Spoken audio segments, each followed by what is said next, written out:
Welcome back to the Death Lineup post Warriors loss to the Boston Celtics tonight in Boston, 121-118 in overtime, a game that the Warriors of old would have clearly put away, but this year's Warriors, this is the game that they are losing this year. But Bri, first question, are you on the side of I'm just happy to see the Warriors play like they know they can play? Or are you on the opposite side of I'm so mad that they lost this game? I'm a little sad, like more sad that they lost this game than mad because I thought they could do it. But I mean, I'm definitely in the camp of like they were competing against the best team in the league on the road. So, you little backstory here just of like 30 minutes ago, you kind of wanted to do the pod a little early. And right when you texted me if we should do the pod early, Slater, Marcus, and TK did like an all 82 post game. And I was like, okay, I'm just gonna start listening to this in preparation for our pod. Oh, And wow. I feel like they had a good couple of points that I did want to bring up, but I think the first one was that like we should be happy. Like, okay, we shouldn't be happy if we're defending champs. We're almost like the Los Angeles Rams right now of this past year, where defending champs and go in and be bad, and that's kind of what we are right now. But there is promise in Yes.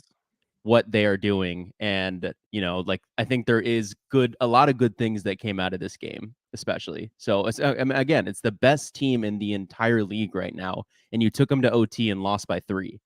Like you could be mad at that, obviously, because we've just beat this team in the finals. But if you look at it from the context of this 8-seed Warriors team, 2 games under 500, and this Celtics team that is just well above 500 first play, like I think you're good with that game.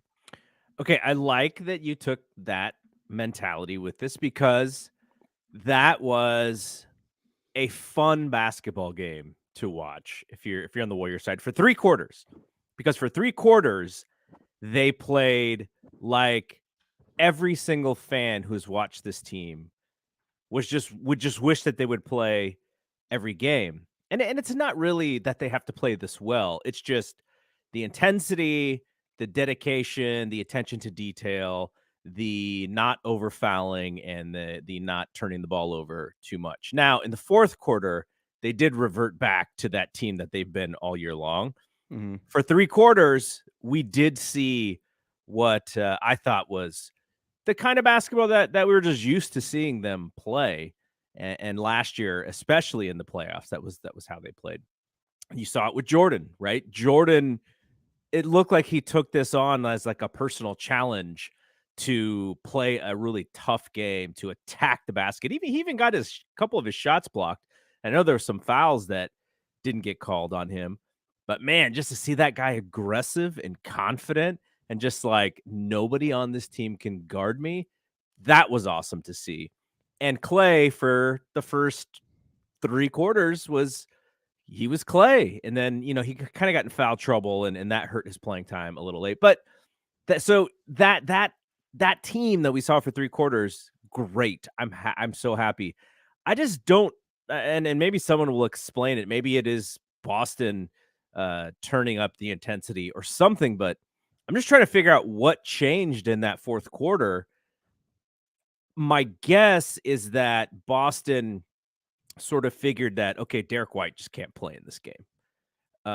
Your best friend, Grant Williams, he just can't play in this game because those guys were out of the rotation, and it was Brogdon and Al Horford and Robert Williams were just sort of the 3 other guys. They were playing like 7 guys, I think, in that fourth quarter. So they went with their best guys, and that might just be it. Their best 7 is right now with no Kuminga is better than the Warriors' best 7. So that may be what the answer is, but that's what bothered me because you watched them play a very up-tempo game and a very strategically up-tempo game to offset the size difference on the other side.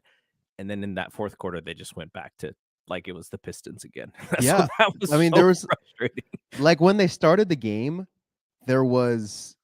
it just seemed like they were just playing with such a fast-paced game where when the Celtics would make a shot, they just inbound it really quick and almost just start a fast break off of a made basket. I was like, man, that was working for a while. I think the one thing I would be upset about from this game that I'd take away and be like genuinely be kind of upset about is how did Jalen Green hit a three that quickly after like a made basket to tie the game with like 3 seconds left or something like that? Like how did Oh, Jalen, you mean Jalen Brown? Jalen Brown, yeah. How did that happen? Because that it's a reminder of the Utah game, the first game they played Utah without like Steph, Draymond, like I think it was just Clay and Yeah. company, and Clay blew a coverage, and someone ends up with like a wide open three, which then ends up to the Jordan Poole turnover, Fontecchio layup to buzzer beat the game, and that's what it kind of reminded me of there, even though it was more of a quick play. But like, how did they allow that to happen? I think that was just it just seemed like that shouldn't happen on I, like I the s- last I shot of the s- game. I saw one of those Twitter accounts tweet out that play, and I saw some finger pointing at Jordan. I want to say it was Warriors World, but it may not have been Warriors World. Sometimes Warriors Twitter, just in general, just becomes one giant account of Warriors Twitter. Yeah. Not to put Sheed with some of the more negative people. Sheed knows what he's talking about, but it looked like Jordan was confused at who he was supposed to guard. So the trail inbounder took a while to get across half court, and so you see Jordan just going like turning like he didn't know who to guard, and then ball whipped around. Not his man. It wasn't his man, but it seemed like he was he was sort of unsure about who he's supposed to guard. So I don't know if other people were unsure or maybe he was guarding the wrong person or whatever. But if you search it out on Twitter, you'll find it. But yeah, I mean, it was just like a breakdown. And I guess we should start with the starting lineup. They pulled Looney out and they started the fast five, as I affectionately call it, with Jordan Poole at the 2 and Clay at the 3. And it leaves Draymond, butt naked as the center with nobody in the middle against a very long team. They have Jalen Brown, who is the 2 guard in the Warriors lineup, would probably play the power forward. Like it's just the way that the Warriors are built. And but they offensively they looked crisp. They looked attacking. They looked like nothing was mucking up any play. Like Looney understands his position, but he will also drop the basketball when he's wide open for a layup every once in a while. And so offensively they look great. Defensively, they were really, really tiny, giving up offensive rebounds. And you know what I noticed more so in this game, just because it was the lineup they were using? Draymond had to cheat a little bit more because if Draymond's man was out on the wing, he kept leaving the wing because he knew how small they were in the middle, and sometimes that was leaving Al Horford open for a three-pointer. So that was a really good strategy That's what on the lost us game Celtics. 1. Well, that's You remember? that was the strategy, right? Was to pull out Robert Williams, who is a positive on their side too, but because Al Horford was stretching them and pulling Draymond out of the key, you're basically playing 4-on-4 for the offensive rebound with Andrew Wiggins at the power forward versus Jason Tatum, Steph versus Jalen Brown. So that's a good chess match, especially if the Warriors could get their stuff together and make a little bit of run and maybe play these guys again. But that's the chess match that I would love to see again. Do you agree with the idea of starting fast with this lineup? It definitely feels like they are more confident in their offense with these guys. But then you got the back end of it on the other side where they're like I said, Draymond's butt naked. So did you like it? Because sounds like Steve's going to go with it, right? Yeah, Steve said he wanted to find a spark and he's going to keep rolling with it. I think when you look at all the different perspectives of that lineup, like we've seen time and time again that Jordan Poole is not for some reason, we know why, but he's better starting with Stephen Curry than trying to like lead a second unit. Like he just genuinely gets hit better shots, better looks, and he's more confident playing next to Steph because who wouldn't be? Yeah. And as frustrating as that is, seeing a guy who got like that Tyler Hero max contract deal or max extension or whatever he got, like you would want him that not to be the case necessarily, but I mean it is. And so you have that part covered. And I think the only thing that's like obviously the glaring worry is defensively. But I think listening to the little tidbit of all 82 that I got to listen to, I think it was Slater or Marcus that brought up a really good point, which was that it's almost like Jordan Poole, you've mentioned that he played better defense today. And it's Yeah. almost like they all know that this lineup is not as good defensively. So they got to kind of try a little harder. Everyone has to try a little harder. And that almost like worked. Like it was just like Draymond knew that this lineup wasn't going to be as good defensively with Looney not back there to help him out. So he had to step it up. Jordan Poole the same. And so I think that if they all realize that and they continue to play like defense is like extremely important in this lineup because we know it doesn't have as much, then I think it could work. But I mean, I think the question is mainly when you get to the lineups like against like Denver. Like Denver's clearly the better team than the Warriors right now. And it's like, okay, what happens when you face like the big old offensive center? There's not that many of them, but like Denver, I guess kind of Phoenix, kind of Philadelphia. But I think you cross that bridge when you get there. And in the meantime, I still think we beat Denver. If they can play like they played against Boston today, mm-hmm. I think they got Denver's number. And it's only because the way that Denver has to play, where their best player is the Achilles heel on defense for them against a team that is willing to start, so small as the Mm-hmm. Warriors. And I think the Warriors would play that game. Our shot makers versus your shot makers. Joker is fantastic.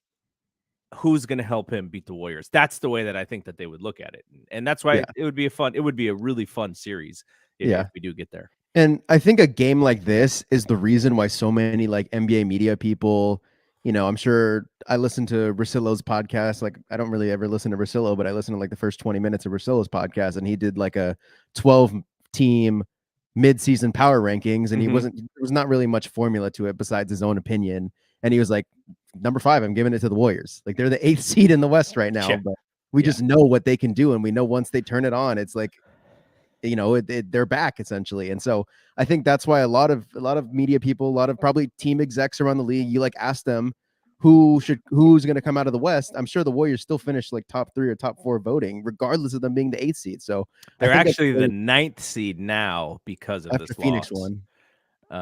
Or it's that Phoenix game over. I'm not sure, but Phoenix is killing Brooklyn right now. No, Phoenix will still be behind them. Okay. It's them and the Clippers basically have the same record, but where's OKC? The Clippers have one more win. OKC is the same record as the Warriors. Yeah, it's crazy right now what they're doing. Yeah. Okay. Wait, I had one more point to that. Oh, and Slater was like, over the offseason, like I know about staggering, but this is more just to like the audience. But like when the Atlanta Hawks were able to get a guy like DeJounte Murray, the question was like, okay, they're just going to be able to stagger these 2 point guards, so that they start together, but then when one's off the court, one's always on the court. Yeah, I think that's what we could see with Draymond and Looney being the anchor of the defenses, and you're happy with that. You're happy with either one of them being on the court at all times to anchor your defense. So I think that's another good aspect of starting with the Fast Five at the moment. I am wondering if there's a point where you kick Jordan Poole out of the lineup, you go Steph, Clay, Wiggins, like Kuminga and Draymond.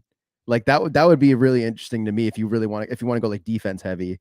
But I was gonna and I think another point in all 82 was that when you start Looney, Draymond, like it's great, right? But like what happens when Wiggins isn't able to really get his shot going from 3 or from the midi? Like you're kind of, not only can Draymond and Looney not shoot, but now you kind of got another non-shooter at the moment as he continues to find his offense back. Like this alleviates that, and this helps that. So I think it's the move for now, and I'm interested to see how it works against Cleveland. I don't know if they're gonna have Donovan Mitchell back tomorrow. No Clay, actually, huh? No Clay on the back-to-back. Probably not. So they're gonna have to bring back Looney in anyway. But yeah, I'm interested for tomorrow's game too. I'm not sure if Donovan's there, but yeah. Unless you start DiVincenzo as the small forward, or Moody, God. or no, Kuminga Moody might be back tomorrow. Interesting. I don't know. We'll see. Yeah, I mean, then he would start at the 4 and Wiggins. I'd give him the start, but I'm excited for Kuminga to be back. I really am. What'd you think about his suit on the bench tonight? that guy knows how to dress, man. You might clown him, but like he's just I confident. don't clown him. He's just I confident. like I wish him. I I like wish him to a have that. lot. I wish to have that confidence. I'll just wear whatever the hell I want. I don't care. He wore a very, very outgoing blue suit, black turtleneck underneath, no tie, and he had his glasses on. He was looking big. That's what I thought. I was like, man, this dude's Yeah. looking big. Interesting. What was their rotation? Like how many guys did they stop it at? Did they go with Lamb again in the second half that much? He played. You know what? I don't know if he played in the second half. Um, Because they didn't play at Moody. No n- Patrick Baldwin, of so course. Lamb played 17 minutes, so he would have Oh, so he had to have had played in the to. He had to, second yeah. half. He had a couple of stints there. Yeah, it was Clay Wiggins, Draymond, Jordan Poole, Steph, and then they only had 3 bench guys: DiVincenzo, 8 guys. Looney, and Lamb. So no Patrick Baldwin, no Moses Moody. And then I no guess injured James guys. James Wiseman wasn't dressed, right? He was No, he in wasn't. sweatpants or whatever. And it sounds like, at least according to Slater, it sounds like Wiseman is going to take longer to get back than JaMychal Green, which Yeah, is Jesus. interesting. Damn. I wonder if it's just the Makes tall me guy sad. ankle because his ankle's probably so much longer than everyone else's. Yeah. Probably it takes a little longer. All right, so in the second half, the Warriors built a decent lead. I think they were upwards of like 9-8 in the third quarter. And Warriors fans know that all you need to do is you need to get that lead up. And by the 8-minute mark or the 7:30 mark of the fourth quarter, Steph's going to come back in. And Steph is usually a plus player. And you win ball games by, keeping that lead till the time that Steph comes in. I don't know what it ended up to be, but there was a moment in, I don't know if it was I think it may have been in overtime. There was a moment in overtime where, since the time that Steph had come back into the game at that 8 or 7:30 mark or whatever it was, the Celtics outscored the Warriors 32-16. Yeah. So, what was it about Steph that caused him to stop being aggressive, that caused him to start turning the ball over, throwing 2 left-handed passes that get intercepted, just chucking up hard threes? He ends up shooting from 3. He ends up shooting 6 of 18. This dude took 18 3-pointers. Jason Tatum took 13. He only made 4. So what was it? Like all of a sudden he became super passive. He looked a little bit like shook is not the right word because he's been in so many big games, but he just did not look right on the court for whatever Mm. reason. I mean, I think maybe he's just still trying to slowly find his way back. Like even I think Washington, like he had a good stat line, or Bulls, he had a good stat line. Like has he been over like 50% from the field since he came back? I don't I'm think not so. entirely sure. So like, I don't know. I think that Boston, obviously, like even though maybe on paper or on the defensive rating list, they might not have the best defense, but I mean, this is basically the same roster plus a Malcolm Brogdon. Mm-hmm. They're going to find their way, just like the Warriors are going to find their way. So I think, Boston gets up for this game as well. And they're the defensively, they tried to bring it to them, but It just I seemed think unforced. Like it just seemed like these errors did not come from pressure. They didn't come from like spectacular defense. They were just unforced. Like Steph was trying to do something that didn't even look like it was there. So that's the part that I I was think the just main wondering. thing you point to is probably that last shot against Horford. It's like you get the switch you want, and then you don't really do anything. You kind of just dribble a little to the right and force up a fadeaway. That was probably the one where I was like, "What? You got the switch you want? Like go to work." So no, I mean, hopefully, like I don't know if we're saying it without saying it, but like I hope he's healthy. Like I hope he's fine. You know, I think he'll figure it out. But yeah, you're right. Like that. I mean, that's what we said in the Phoenix thing, where it's like, dude, you need to be aggressive early, and he wasn't Mhm. aggressive early. He was aggressive early against Washington, I think it was, or against Chicago, one of those two. But I'm gonna give him a break. He can find his way back still. No, Steph has to be perfect. Just for Warriors fans, it's like if he is not a plus Steph, they probably don't have a chance to win it again. Yeah, no, they don't. Okay. we've talked a lot about Clay this year, about how, man, this dude is forcing shots. He's like trying to force a rhythm. And today I thought he should have shot way more. He's 8 for 16. He's 4 of 8 from 3. There was a moment I think it was at halftime. He and Steph were both 4 of 8 from 3. So this guy didn't take another three-pointer the rest of the game. It's not like they didn't have similar minutes, though he fouled out, so he didn't get some of those extra overtime minutes. But this was a time where I was like, man, how come we're not finding Clay? Yeah, I mean, he had that wide open three in the corner off the timeout that he dropped out of bounds. Like, that was definitely one. Some of it was the fouls for sure. Maybe some of it was he was just playing so hard on defense. He was a little winded and not maybe not as spry as he was in the first half, but I want this guy to chuck up more shots. He was really the only player on the team for the game who was shooting consistently. Like, if you look at the box score, Jordan was 10 of 25, Steph 9 of 25, Wiggins 6 of 18, and just he was throwing some bricks up there. He did finish 3 of 8 from 3, so that wasn't too bad. But yeah, Clay was the only player outside of Draymond and Kevon Looney, who was 1 of 1, to shoot 50%. It's like, man, put up some more shots, dude. You're the one who actually looked like yourself, or looked like you were, even better than yourself. So I don't know what What'd he happened finish there. with? He finished with 24. In the month of January, isn't he averaging like some type of 30 thing, like 30 Yeah. something? He was like 31 points average in the last 5 games or something like that. Yeah, he's been so good. Yeah, I'm with you. I don't know. I mean, maybe halftime speech, Missoula was like, "Hey, we kind of need to like guard Clay. He's catch and shoot hitting." Like, yeah, I mean, there's some weird things that you're making me retract my statement of like, "Oh, I feel good about this loss." But yeah, there's some weird things with the Steph aggressiveness, Clay not really getting shots in the second half. But I mean, I think that's stuff they just need to hit a rhythm. They need to get a rhythm, and well, then I think all those things will start to click. But even with that scary close for the Warriors, Steph still finished a positive for the game. He was a positive 9 still. He was like, yeah, it was so positive throughout all 3 quarters. I think he gets pulled out with like 1 minute left in the third quarter, and then they immediately start like giving up a lead, and then they kind of built it back up again. And yeah, I just thought that he was going to have an insane plus minus up until he comes back in the 8-minute mark. Or the 9-minute mark. I know Celtic fans are trying to talk themselves into, oh, this was a gritty win, and our big guys played. No, Jason Tatum was 9 of 27, the most inefficient 34 points I've seen since Kobe Bryant, his hero. 4 of 13 from 3. Rest in peace. Now, what did he do? He rebounded really well against the small 19. Like they needed him to do that, and he did that. How many did he have? I saw he had 19 at one 19, point. 17 defensive rebounds, 19 rebounds. Jesus. Find other ways how to contribute. I mean, that's a good thing.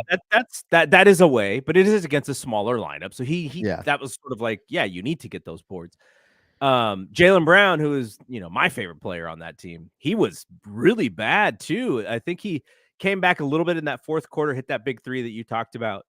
6 of 18. He was even bad at the free throw line, but he himself did grab 9 rebounds as well. So he finished with 16. I think there was like a like when Jordan Poole matched up against Jaylen Brown to start the game, I thought to myself, like, okay, this might be a strategy, because I think Jaylen Brown was either like on the verge of not playing or playing. I don't know how many games he's missed, but maybe it was not necessarily like a ramp up like Steph, but like, okay, let's kind of ease him back into like playing time. So if you put Jordan Poole on him, obviously you're thinking attack, but it's like, okay, he needs to kind of ease back in. So maybe he's not going to attack like that. That kind of felt like a little chessboard to start the game to me. And pretty smart. Honestly, and it did work out for the majority of it, but I wouldn't bet on Jaylen Brown playing that type of game again against the Warriors. He's usually the one who does really well against the Warriors. Now that we've had like what did Draymond say in that when he was mic'd up? Left. Right. And genius. And that they were swiping. I don't know if that was like an Iguodala thing of like, hey guys, here when he dribbles, he's not strong, and we can, when he makes that transition back to the other hand, that's where we can get it. Whatever. But they did that a couple times. Yeah. I think though, like with Brown, I wouldn't necessarily bet on a bad game, but with Tatum, we've had how many games did the finals go to? 6. 6. We've had an 8-game sample size since Mhm. the finals of Jason Tatum versus the Warriors, and we can like almost confidently say like we have his number. Like Yes. I tweeted out like if you've only watched Warriors versus Celtics games since the finals, you would think Jason Tatum's the 4th best player on the Celtics. It's You it's wild.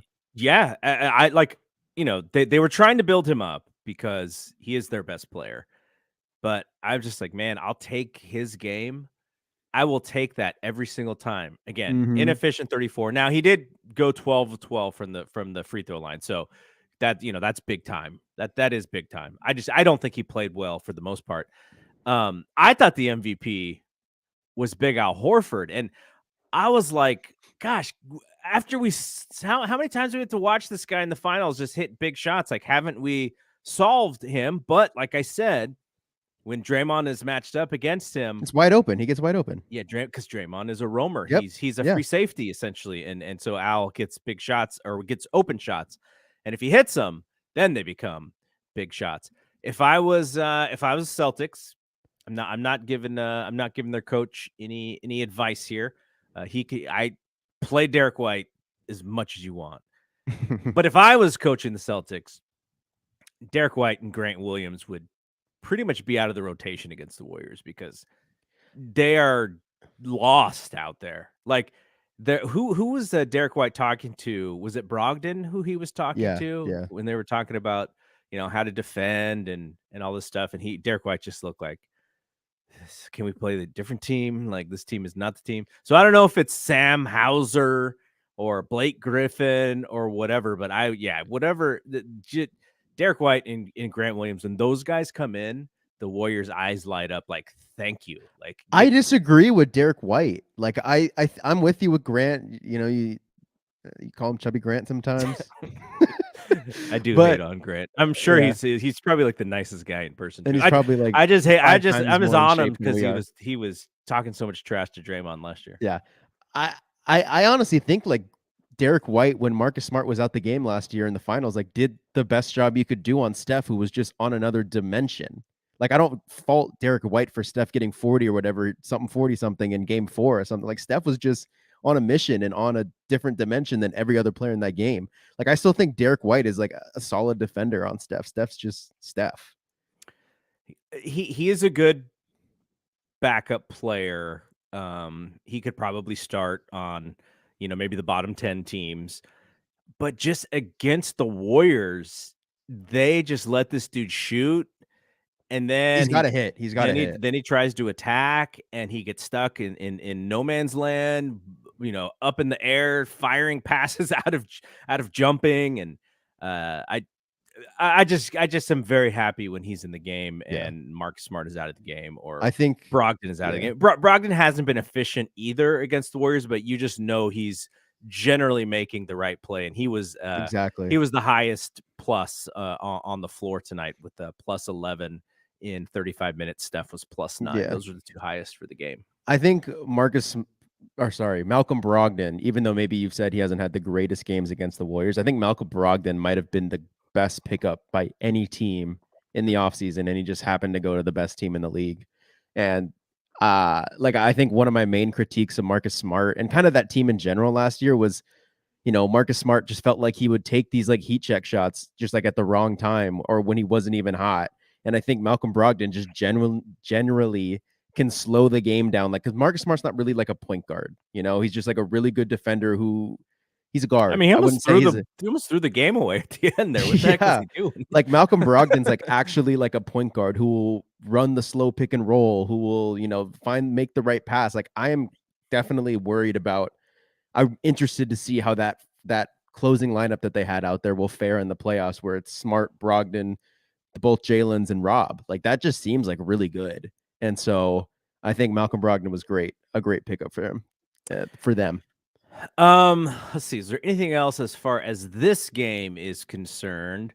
I don't think so. And but I guess we can look ahead to the rest of this week, which is Cleveland tomorrow, which It feels like a loss because they went so hard at this game, but if Yeah. they could get Minga back, maybe that changes some stuff, but, I thought Clay was their best offensive player tonight, and he's gonna be not playing tomorrow, so that's a little bit of a miss. I know sometimes Jordan has big games when Clay's not playing, but yeah, Cleveland seems like it's a tough game. What did you said Mitchell, something about Mitchell?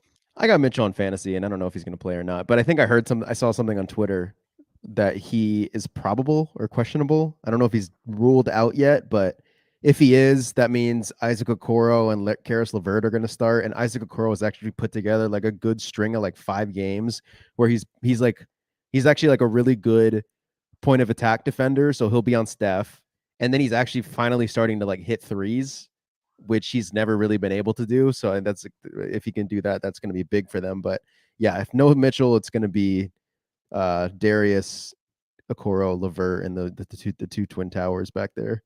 Now the Warriors did beat the Cavs In the first, yeah, at home Chase. earlier in the season. And some of that was just that they just made a couple more plays down the stretch as the more vet team. And so I don't know. I guess you're just trying to keep it close. That Cavs team is still young, still gelling, still figuring it out, but a good basketball team nonetheless. They sit right now in the 5th spot in the East at 28-18, which I would take 28-18 if I was the Warriors right now. Mm-hmm. Yeah, I And mean, then Fast Five against a iteration of the Fast Five without Clay against those two enormous bigs. Like, you got to get the offense going quick, or they're just yeah, going to just like slowly just kill you to death with just getting every offensive rebound and just getting easy 2 points. So it's kind of, they got to be like a point of emphasis. Like, we need to get going. I mean, Wiggins, Poole, Steph. I love Jordan attacking today. I just loved watching it. One caveat against the Twin Towers, we got to pull out the runner a little bit more. Just Mid maybe. range. Okay. Actually, I do want to say one more thing then. Yeah. I'm on Cleaning the Glass. It's like a advanced analytic metric database that Uh-huh. I'm paying $5 a month for. Okay, so shooting totals for this game. Where are we? Okay, so the Warriors, this is their rim attempts, shots within 4 feet of the basket. The Warriors were 11 for 14, and Boston was 14 for 25. Shots from the mid-range, shots outside of 4 feet, but inside of about 14 feet, the free throw line distance. Warriors for 4 for 21, and the Celtics were 14 of 34. And then long mid-range, shots outside of 14 feet, about 14 feet. So free throw line distance extended before the three-point arc. Mm-hmm. Warriors 7 of 13, Boston 2 of 8, and then then we bunch together the short mid and the long mid range just for the all mid range. Warriors 11 of 34, Celtics 16 of 42, and then if you just want to go, I'll skip the corner and non-corner 3 stats, but all 3-pointers, Warriors 17 for 50, Celtics 13 for 41. I am interested to see that 11 for 14 at the rim though, because they haven't really been an attacking rim team lately, but they kind of did it efficiently. You'd just like to see that number go up because Celtics were at 25, Warriors were at 14. It was Jordan, right? Point. It seemed like it was Jordan. Yeah. Steph got loose. Clay got loose one time. Wiggins, he missed a layup, I think, but that he probably should have dunked. But yeah, I thought it was I thought that stuff was all Jordan, and probably that's where it's going to come from. Steph will get JK. loose. Will get loose against some teams, but that they were attacking. I would like to see that floater come out a little bit, especially because you're trying to do that against Mobley and Allen, and they're probably going to be sending some of that. So pull out that floater game. Pull out that that 10-foot runner. I want to see it. Yep. Okay. So and then we have Brooklyn at home on Sunday night, head to head. Brooklyn is the worst team in the league right now without Kevin Durant for some weird, like, I guess it kind of makes sense, but they still have pieces on that roster. They lost to the Spurs, San Antonio Spurs, and then they lost. I don't know if that game's over, but I think they were losing by a lot against Phoenix. Is Draymond friends with Ben Simmons? I don't think so, because he may be Talking a lot of trash to Ben Simmons if he's not Yeah. shooting. Oh man, what a terrible team for if Ben Simmons had to face them in the playoffs. Like just Draymond just completely doing the sag off treatment that just gets in everyone's head. Like Simmons might not show up for game 3, like fully healthy. Memphis at home on Wednesday night, which is a pretty big game because they are definitely ahead of the Warriors in the standings. They are 31-13, second best team in the West, and only a half game behind the Nuggets. We hear a lot about how good the Nuggets are, Mhm. and the Grizzlies are just a half game behind them. And they have the third best record in the league. Celtics are first, then the Nuggets, then the Grizzlies. So that's a giant game, but one that hopefully at home the Warriors will seem to be up for. And then Friday against the Raptors. Now, what is good about their schedule? Starting Friday now Clay probably misses that game, like we said. But then you go Sunday, Wednesday, Friday. There's no back-to-backs. So Clay will hopefully play all 3 games. And I wonder what's up with Iguodala. Yeah, I know. There was a subtle note in Slater's write-up that we'll talk about here in a second, where he said not I forget, not practicing or something and not sure when he's playing or because I mean he played those few games and then he took that one game off and then he hasn't been back. Yeah, and that one game became like 3 games. Yeah, and it's silence. No one has said anything. Man, they show us happiness and they just take it away. I still think like the Iguodala fit along with the Kuminga fit is just going to be like kind of complicated though. But Iguodala did shoot like a 3 against. He hit a 3 in one of those games he was back, whether it be like Spurs or like the one after Orlando. I forget which one, or the Phoenix game. But I think now I don't think that Kerr necessarily counted on him to be ready to play every game. But what did Kerr see him as? He saw him as Draymond's help, right? Like there's definitely a trust there. And maybe Draymond trusts Andre and he doesn't have to cheat as much, which probably helps the team defense there. Yeah. Oh yeah. And without Andre there, then we saw what we saw Draymond trying to fly all over the court, guard every position. So yeah, it's a bummer. I mean, gosh, Iguodala's got this podcast that comes out every Friday. He better let us know what's going on. I don't want You to be don't miss left in any the of dark those. here. No, I No don't want to injury be left in the dark. management for the podcast. I was guess the guest. Who's the guest? It's been it was Wiseman, then it was Ty Jerome. I still haven't listened to the Moody one, but I'll Moody listen to that good. probably tomorrow. But who's next? Who's left? Who is it? Anthony Lamb? Is Anthony Lamb going to be on the pod? They haven't done good friend Jonathan Kuminga. Well, he had him in the finals. Remember? No, that was Draymond. I thought no. Oh, yeah, you're right. Draymond did have him. Have they even had Draymond? No. They might have. Who is left? You're right. Looney would be great. Why has no one had Looney on? Yeah. Or if they had Looney on. Get Looney Looney on. would be great. Patrick Baldwin, maybe. Yeah, good Patrick little Baldwin. PBJ. Good little, yeah. All right, before we get to the trade thing, what did you think of Draymond and Jamal Crawford's conversation on the podcast? Draymond talking about why he hasn't been as good of a leader as he should be. I mean, did you not listen to that and be like, oh my God, Brian said that on the podcast? Like he said a version of that. Like I said that back when they played Phoenix the very first time. I said that I think the holding Jordan Poole accountable on defense, him not being able to do that is like a big flashing red light right now. And he basically admitted that, but he admitted it more on a grand scale. Like he can't do that to like most of the teammates. But I thought back but he still didn't even say the name Jordan Poole. There's like there's a thing there. No, he said to Crawford, "You're Michigan boy." I thought he said Jordan, or I thought he said, well, maybe my mind just was like, oh, Jordan. Maybe Poole. he did say like J or JP or something. But it did you listen to the Malika conversation? No, the Taylor Rooks conversation. No, I mean I've just seen the clips of this stuff, so I haven't seen the whole thing. But it's almost like there's a little bit of like you were talking about accountability, right? If Draymond said, if when Jamal Crawford asked him about that, and Draymond said, "You're one of the guys. I would never answer this question, but because I trust you," how he did it.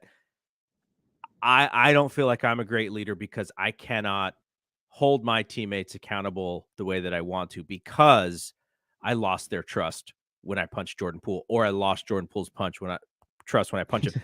if he said it like that, then I would feel like, okay, he's gone through those emotions and those feelings, and he's really, really dug in on and sort of, figured all that out. But when he doesn't say the man's name, it makes me feel like he's kind of avoiding some of this still.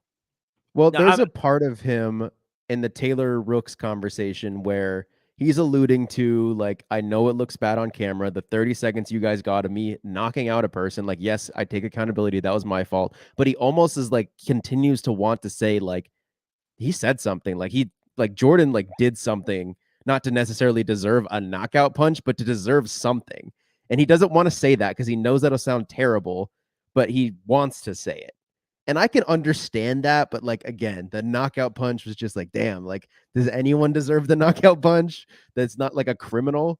So I think there is an aspect of that where, like, I think him, like, just fully taking the full accountability takes away the conscience, or the takes away the underlying thing he keeps thinking, because he said he watched it like 50 or 70 times back, like with the day it came out, and he's clearly thinking the whole time, like, no, he did something, like something warranted not a knockout punch but something. yeah, And he doesn't want to, like, admit that, but, like, I know he's thinking it, and that makes sense. Like, who wants to admit they just knocked out a guy cold blood for no reason?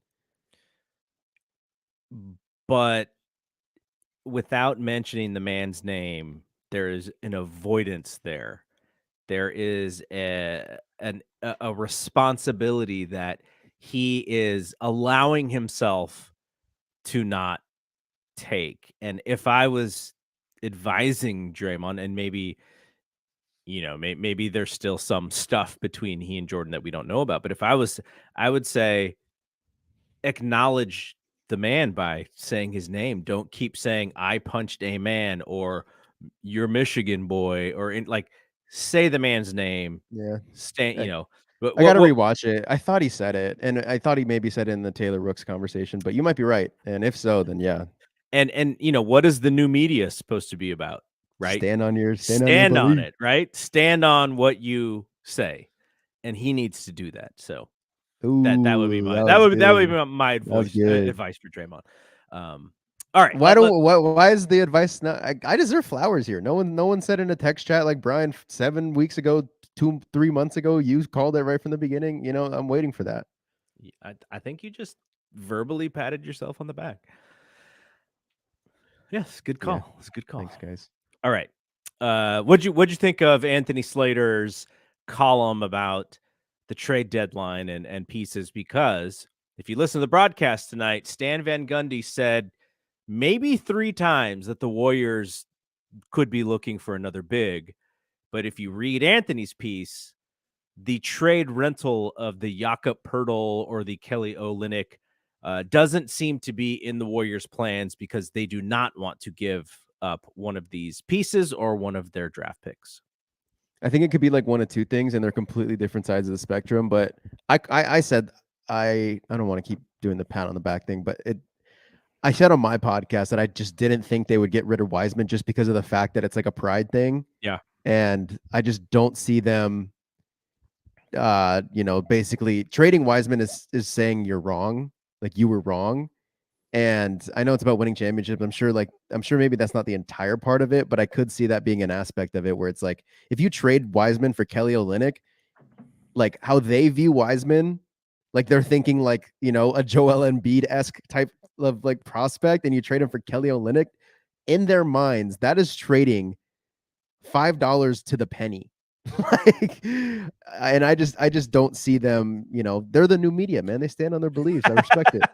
But I think there is also like, what if they're just like putting stuff out, like the Warriors person that Anthony Slater granted, how do you say it? Anonymity, Anonymity, yeah. anonymity. Basically, he's not saying who He's it was so anonymous. that they Yeah, can be honest in yeah, in giving exactly. him information. But maybe I mean, that that's person was that's a s planted there. that's a Person source. was planted there to put out on the Warriors lead beat reporter that the Warriors aren't interested in making trades, and so now everyone's like, "Ooh, now maybe we have to pay more to get these guys." Well, I mean, I think it's a Light trust. years. I think it's a trusted guy by Slater. So if he was fooled by that guy, he'd probably be pretty bothered by that. But that's not to say that you lay all your cards out either, right? That's because Yeah. that's not the game. So there was a talk of a Rudy Gay buyout possibly if he was to get bought out by Utah. I think that could be interesting. I just don't know. I haven't seen him. He played a little bit in that Utah game against the Warriors, but I haven't seen him play much. I just remember when he was with Memphis and the baby Warriors had to get by Memphis. I remember him being on that team. Yeah. Um, But that's going to be, if we were to get Rudy Gay, I would start thinking of what like he could be, and I'll start doing what I did with JaMychal Green before the season and be like, wow, he's going to really fit. I mean, he is 6'10", though. That is the difference. Is Rudy Gay is like a legit 6'10". I didn't know that. But he's like a stretch four guy in his prime. I don't know what he would really be What today. JaMychal's supposed to be, man. JaMychal might be a stretch mark for.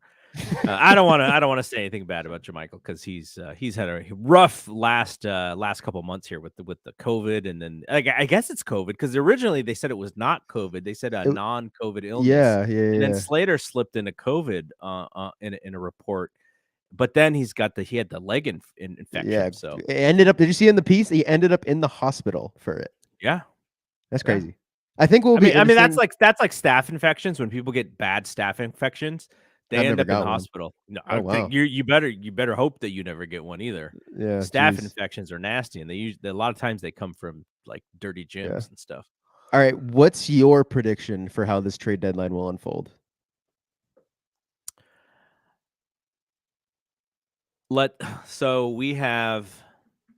talked about the games that they have. So they play the Cavs, which we're kind of saying is going to be an L. They could probably win 2 out of 3 at home. Brooklyn, Memphis, and Toronto.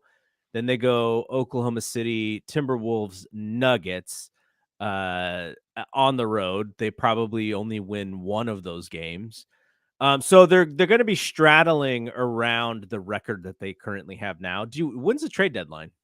It's like February 13th or something like that. It's like around there, right? Okay, so if we assume that they stay around where they are, bottom part of the thing, hopefully by then they'll have Wiseman back, they'll have Kuminga back, they'll have JaMychal Green back. I think they got to make a move. Now, what is that move? Olynyk, who I think is kind of a dirty player, so I don't really like him, but I understand why people think that would be a fit. My main worry, and I've been saying that they need another big, is just because I'm really worried that Draymond gets worn down by come playoff time and then is not playing his best basketball. So that's why I would hope that they could bring in a 4 or 5. But from Slater's piece, it sounds like they prefer a wing. So what wings are out there? We've already talked about like guys like Caruso, but the Bulls are kind of back in the swing of things. So they probably don't want to get rid of Caruso unless they get a nice little bounty in return. But who are the players that are out there that would even be, I guess you could look at every player on the Utah Jazz roster, and that's why we mentioned the Rudy Gay thing. But yeah, I just don't know. Like there doesn't seem to be like super fantastic fits that are out there, even with the Warriors being open to giving up some of these players. So yeah, that's interesting, and I really don't know what to think there.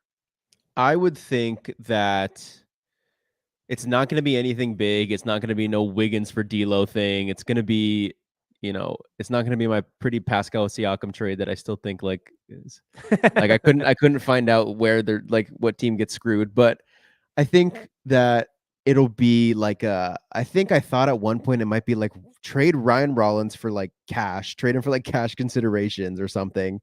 So because he has a legit roster spot on this team, and he never plays with the big team. He's always in Santa Cruz. So that is a roster spot that is being taken by someone who does not play. Maybe you package Rollins and JaMychal Green for like a pick or something, or like cash in a pick or something like that. And it frees up a roster. Then now you have 3 open roster spots. So you're able to convert one of the 2 ways into a roster, whether it be Lamb, whether it be Jerome. Personally, I don't like Lamb. And I think there's like a trade out there, maybe for someone small, like a Jalen McDaniels. Jaden, his younger brother's on the Minnesota Timberwolves. It'll take light years, or it'll take the sun and the moon and the stars to get him. But his older brother, Jalen, is like kind of I would think would be an interesting fit with this team. I've just been saying I think you need like a 3 times better Anthony Lamb, and I don't think that 3 times better Anthony Lamb is like a star. I think that 3 times better Anthony Lamb is like maybe just a little taller, versatile 3-and-D guy. And I know the Pistons have a guy named Isaiah Livers who they're not going to move off of, who I've mentioned a couple of times. So I just think is a solid 3-and-D player who can just switch a couple different positions on defense and hit an open shot. Like, can they just find someone like that who's at the wing position? I think that's what I want. And Jalen McDaniels is staring us right in the face. I think they've mentioned like a PJ Washington, but that would include moving like a Wiseman, which I don't want to do. I think Jalen McDaniels can get you like 2 second-round picks. Like, I think that could do it. But again, maybe I'm underestimating Jalen McDaniels' value. I'm trying to think of any other like little guys that could be of help. There's a Dwight Howard in Taiwan if you want to back up. Watch out for all the Skittles if Dwight Howard comes. So Bobby Marks, he has his column on the ESPN.com insider list, and it just came out yesterday. And he went over all the West teams. And his thing was, he has the Warriors trade meter at a 5, so kind of average, like not really hot on the Warriors making a trade, but they could make a trade.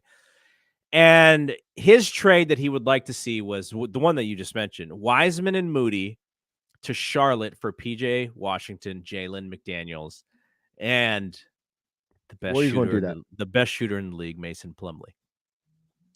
And so that's his trade now. Obviously, like we've been saying, it's unlikely that they give up Wiseman. It's a Joey Lacob guy, right? It's Lacob still believes, and so I think if you have a deal for Wiseman that like guarantees you like a tremendous shot to win the championship, then he's probably going to be open to doing it. But are you going to bring back PJ Washington's 15 points, 5 rebounds, shooting 45% from the field? Is that going to do it for the Warriors to make this trade? I don't think so. Jalen McDaniel 11-4-2. I don't know what kind of I guess he's like an average 3-point shooter too. So it's just, PJ Washington is a little bit above average 3-point shooter. So you're not bringing in killers for a deal like that. The main thing is that you're trading away 2 guys who are under contract for like a couple more years that you don't have to worry about paying. And you're getting back Plumlee, and those 2, McDaniels and Washington, I believe, are both restricted free agents. So you have to pay them, and they probably won't pay them, which means they are 2 rentals. But you're giving up 2 of your top prospects for 2 rentals. You would be getting off of Wiseman's future money, which would be one of the reasons why they would do it. I've said before that like when Wiseman is eligible for rookie extension, let's just say they don't give it to him. Okay, then the next year he's going to hit the restricted free agent market. I just don't know how many teams are going to be like, all right, here's a bag. Let's see if the Warriors match it. Like, he hasn't proven himself to be of a substantial, get a substantial contract. Like, yeah, maybe one team will, and they'd be really dumb to do it. They said, okay, Wiseman, 72 games played in your 4 years in the league. Here's $30 million a year. No, like, I mean, it wouldn't be 30. It wouldn't be 30. Yeah, but I still would bet on, I wouldn't trade away for rentals. And I don't think they will. But then it gets tricky because they also don't want to bring back more money than they're trading off. Like, I don't know Plumlee's contract situation, but I'd assume he's not a free agent or an expiring. Yeah, I don't know for sure what his deal is. I'll look it up. I just don't want Plumlee because he's the worst shooting but he is a 12-10 this year though. I have him on fantasy, and he gets like 40 to 45 fantasy points, which in our league is like pretty darn good. Yeah, he does. He grabs boards. All right, so I mean we will still talk about this over the next few weeks as the trade deadline gets hot. We'll see also because the Warriors could all of a sudden nosedive, and then I don't know if that means that they'll be more willing or less willing to make a trade. They could, pull off a run where they win, 10 out of 15, and they're kind of back in the mix of like the 4-5, and then you probably don't make a move at all. So yeah, we'll see. I think being average though, being 22 and 23 or 30 and 30 or 35 and 34, like that's really that's no man's land for them, and they're just like, Mhm. what do we do? So, all right, last thing. Plumlee expiring, so all 3 would be rentals. Yeah, they'd just be I getting mean, off money. maybe, right? They'd just be getting off money, and for I don't know. Just seems like like everyone's just like, okay, we lost, like in the Wiseman thing. All right, last thing for us before we get out of here, which is you are a big draft guy, and the Ringer draft guide just came out, and I just wanted to have a quick conversation about it because I know we'll make this a bigger part of the podcast for once the off season and even leading into the off season, because it is a fun discussion to talk about this stuff. But okay, so here is the draft guide, and it is, of course, if anybody has paid any sort of attention whatsoever, it is a Victor Wembanyama as the top prospect for this season. Teams are going to be tanking for him 100%. We got Scoot Henderson as the number 2 spot, and then KOC has Brandon Miller, Amen Thompson, and Jarris Walker. I think it's Jarris As his top 5. So obviously, the Warriors won't have anybody in the top 5. They're going to be in the 20s for a possible pick. Hey, don't count your chickens. It's early, but is there any shades of guys who maybe in KOC's top 15, like Grady Dick from Kansas? Feels like he should be a Duke player. Like anybody you have your eye on for? Well, Nick Smith was supposed to be like a top 7 prospect going into the college season. He started hurt, so he missed a couple games, but he's supposed to be like a Jordan Poole type. Interesting. Yeah, Jordan. I would say too. Yeah, Jordan Poole, like between the frame of like a Jordan Poole, Bones Highland, like think of like the game and the frame, honestly. But Nick Smith seems to not have an issue really getting by someone. Like he has a deeper bag than Poole, as much as I like Poole's shifty and stuff, but Poole sometimes has a hard time getting around guys. Nick Smith doesn't seem to have that problem. I'm interested why he fell to 16 on KOC's board, but I haven't been paying as much attention as I'd like to. But I know Nick Smith Jr. is a bucket, so I'm interested. All right, who's on your rate? Like, who are the guys that you're going to be kind of circling, going like, if the Warriors get this guy, then I'll be happy? Well, Dariq Whitehead's kind of a similar case to Nick Smith being a top 7 prospect coming into college. Dariq's low now. He's low. He's like in the 20s. The wrong way. He's like the top prospect at Duke. Oh, there we go. Yeah. Yeah. What is he at? 21 now? 21 for KOC. Another thing where it's like injuries just like shade of a steady Lance Stevenson. See, maybe KOC watches more, but like ever since he came back from his injury, he definitely feels like not as like smooth when he's moving. He feels a little more like that Lance Stevenson movement where it's kind of like herky jerky almost. And Dariq, does he blow air on people? He might, like he did to LeBron. So Dariq played on Moody's team, I believe. So. Dariq would have been a sophomore in high school when Moses, Cade, and Scotty were seniors. I'm assuming Dariq was good enough to play up in varsity at that Montverne or whatever that high school is called. That crazy high school that has so many good NBA. Like they have the craziest NBA alumni out of like any high school I've seen. But the Dariq, like, if you watch his high school tape, it's like he scores at all 3 levels. He hits the tough shots that all those superstars in the league, like they hit these like tough mid-rangers that for some reason no one else can do. Well, it's hard, but Dariq was doing that. I know it's high school competition, but Dariq was also like this levitator athlete, and he could do. He was a good on-ball defender too. He's a good side. What is he, like 6'6" or 6'7"? He could play 2 guard. Like that, I was really interested in him as a prospect, but I know the injuries have kind of stopped him from coming back at a steady rate. But if he fell to the Warriors, I would take a swing on him totally. Look at Chris Murray right under him. Who does that look like? It looks like his twin brother. Yeah. I think it's funny how the top of the draft, there's the Thompson twins, right? And a lot of the conversations like, how do you guys have Amen number 3 and Asar number 7? Like usually the twins end up just kind of being like the same player. And then they say that, and then it's like, okay, so why is Chris Murray still in college and not with his twin brother Keegan in the NBA? Yeah. The Thompson twins. Born in Oakland, baby. Amen, and who's the and Asur. Asur. So do they play on the same the overtime elite team? Yeah, their team's unfair. It's that I think that's the main knock I have on that competition is one, their team is stacked, and two, I don't know if there's any like just think of like a Nerlens Noel type big where it's like okay, like the rim running big, the way we wanted Wiseman to be. I don't know if that league has that many of them. So when Amen and Asor are like this uber athletes who are able to get to the rim at no issue, it's like, well, they don't really have shot blockers in that league. It seems like. So that would be the one knock I have on overtime elite as like you think of like, okay, these guys aren't going to college, so is their competition like going to be NBA worthy? Mm-hmm. The overtime elites is like a pretty good competition, but that's the one knock I feel like I've seen is I'm worried about like they don't really have those shot blocking centers that I feel like, all the other levels might.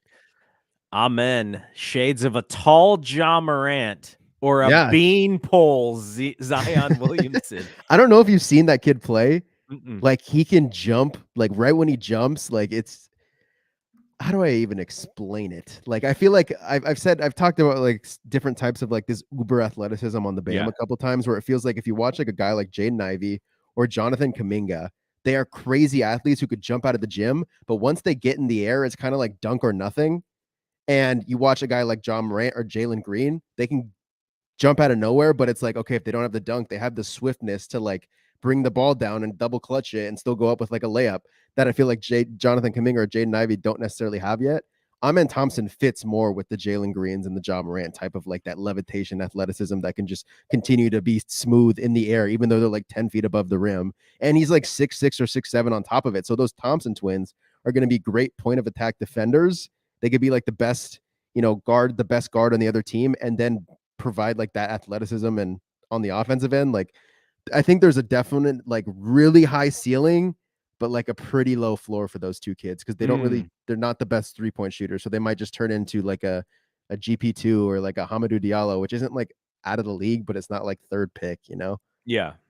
Well, over the from now until the draft in June, maybe we'll pick a couple of guys who we'll start digging into and researching a little bit as possible fits, and maybe Bob Myers will want to hire us to help the Yeah, I need to Warriors. start looking to the later in the draft guys because I was more just aware like going into the draft who the top 7 guys were. Like there's a Cam Whitmore in there too, supposed to be with the Wembanyama, the Scoots, the Thompson twins, Derek, Nick Smith, and but all these other guys since college season has started, which makes sense. Like these guys probably still 18, 17 years old, late blooming, not even late blooming, just blooming at the right time to and now there's just it's a whole different board than when they went into college, which is I think is pretty interesting. Like Brandon Miller, I don't know where he was going into the college season where he was ranked, and my guy Rafael Barlow made a comment that just like blew people in the draft Twitter's minds, which was like, I think this guy Brandon Miller is the 3rd pick in the draft, and everyone was like, "Are you kidding me?" Like, and he was mainly saying like, I think draft Twitter gets into this like herd mentality almost where everyone has their mind set on this specific order and you can't break the order. I mean, last year, like everyone was like, yeah, Jabari Smith Jr. number 1. And we all knew like, not we all knew, but everyone like knew Paolo was the better prospect. KOC had Paolo number 1 on his board. Rafael Barlow had Paolo number 1 on his board, but we're all just like, yeah, Jabari Smith Jr. is going to go number 1. Well, it's So, also who the teams are kind yeah, of that was a big talking part up, of and it they're too. kind of And leaking, certain guys. I'm sure yeah, it's sure a lot of it is, it's just a game of like, okay, if you're Houston, are you I'm sorry, if you're Orlando, Orlando. are you gonna leak that you like Jabari, and then you hear from a team that's in like the 4 or 5 spot that is willing to give you a boatload to get to 1 so they could take Jabari, and then maybe you could still take someone who, or maybe they were just trying to get the Thunder to jump up, thinking like, oh, if we want to get Chet, we got to get to number 1 because Orlando's going to take Chet. It's just this whole game. So it's I mean, but it's so interesting Yeah. how it works out. But yeah, so yeah, we'll do a little research. We'll pick we'll help Bob Myers pick the Warriors player. Prefer that it is a much later pick than 25, 26 range. Worst case scenario, like 21, 22. That would be bad. But it's a really interesting draft class. And my last thing on it is that I've just heard so many draft people who I follow and like, respect, like say that they think there's genuinely like 20 or like 22 to like 26 or 20 to like 25 lottery talent guys. And the lottery ends at what, 14? So like having that many like lottery worthy prospects, I'm glad the Warriors have their pick is what I'm trying to say. Yeah. Yeah. I would hate to not have my pick in this draft. But the problem with the Warriors is you can only stash these guys, these young players so much. Like, are you going to have a PBJ and a Ryan Rollins and the 2023 draft pick as the last 3 guys on your bench? And Steve just does not want to play any of them. It's just like and Guy Santos? And Guy Santos. We got to follow. That's not our job. That's not our job. It's Bob's job. It is. It's Bob's job, but he still hasn't signed his contract. It right? might not be his job. I wonder what happens if like a new GM comes in. Kirk Lacob. Okay, yeah. If a new GM comes in, I'm sure like he's gonna have to get every single approval from Lacob to like build trust. But that'd be so funny if a new GM came in and just traded all of the young guys right away. Like first move, all the young guys were gone. Kirk Lacob and Sean Livingston, your co-Warriors GMs. No, we don't want to see that. We like Bob. Okay, so we'll be back sometime next week. It's possible we'll be back in our normal Thursday spot because they play Wednesday and Friday, so we could probably fit in Thursday, or maybe if you want to go after a game again, depending on schedules. Like, I want to make sure that your schedule is being accounted for as well. So next week, this weekend, We Want Winners will be back after 49ers and Cowboys. That game is a 3:30 p.m. game. And so Rod and I will probably be back, I would say closer to like 9-ish, just because 6:30. Yeah, maybe we could do 6:30. We'll see. We'll figure it out. I'll announce on the BSPN show's Twitter. But Rod and I will be back after 49ers. We are in the Brock Purdy season here, so we'll see if Brock Purdy is still being legit or if he possibly turns back into a pumpkin. I hope not. I hope he's legit. Do you think he's legit? I want to see him play the type of defense that Dallas plays, and he will convince me if he's legit, if he plays well against Dallas. Because, I've just seen some stuff on, like, I don't know. I'm obviously on, like, the 49ers Twitter, but I also feel like I've seen, like, some very anti, like, Brock Purdy tweets just floating around my timeline from other fan bases, and it's like... There was the guy on Simmons's podcast who's like, it's all play action, and they're, like, creating these... It's all Shanahan creating opportunities in the play action for Brock Purdy, which if very much like that's kind of what I see too, but I don't know enough about that position to say whether he's like is legit or not legit. I trust that they're gonna put him in good position though, right? The good thing about a young quarterback potentially is like, okay, yeah, you could be right that he's actually not good, but like he can get better. He's not capped at his potential yet. He could just like be really good the next game and just like he's not Jimmy G, who we already know is not going to get any better, so you know what you get with Jimmy G. Yeah, you don't necessarily know what the bounds of what Purdy can bring to the table. So they could be right. He could be bad right now, but maybe next game he's makes some stunning plays. The Dallas game is the moment of truth though, because from here on out, like once Purdy took over, the Niners didn't really play any killers. They played some good teams who made the playoffs, like Miami. They played the Seahawks twice. They beat the Commanders, who, they didn't make the playoffs, but they were kind of on the cusp. But they also played a lot of crappy teams, and so the Bucks. You're right, the Bucks, who are also I found the Bucks to be maybe the worst team in the playoffs, but that was the schedule. And it was a good sort of like opportunity for him to get his feet wet, and the team was humming along and they were doing so well. So him basically taking the driver, the steering wheel and going like, okay, I'm just going to keep driving this car. He did a fantastic job. But now when you get to Dallas and they got Micah Parsons and they create turnovers, that is where I'm just in my mind, I'm seeing Brock Purdy bootleg to the left, kind of the ball's hanging out, and someone just swipes it and it's a fumble. Like I'm just seeing that like worst case scenario stuff. But he may be built for this. You just Yeah. don't know. I mean, he played in How many big college games, so maybe he's just just built for it. yeah. This is not the Niners pod, and I'm not the Niners guy. But my last question is like, how scary is Dallas? I wasn't totally afraid of them last year. You know, they were still like a semi-close game, but it felt like the Niners had control for the majority of last year's game. And I know teams change on a year-to-year basis, but how much better is Dallas this year than they were last year? If you tell me Dak is going to be bad, the Niners are definitely winning the game. If you tell me Dak is going to be good, I think it's going to be a competitive game. Just because there's this Brock piece that he's still, it is still a little bit of a wild card, right? Because you don't Yeah. know if what we've seen is the same thing because he's so young.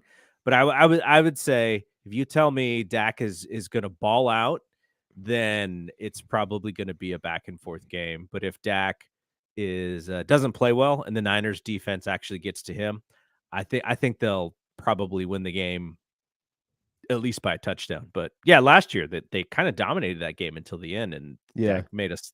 Dak running out of time at the Running out of end made us time, pretty yeah. happy. So All right. all right, we're done here. Like I said, we'll be back next week. We want winners this weekend. Thompson and Clark on Monday again, and then Brian and I will be back next week. So for Bri, I am Double G. See you when we see you. Peace out.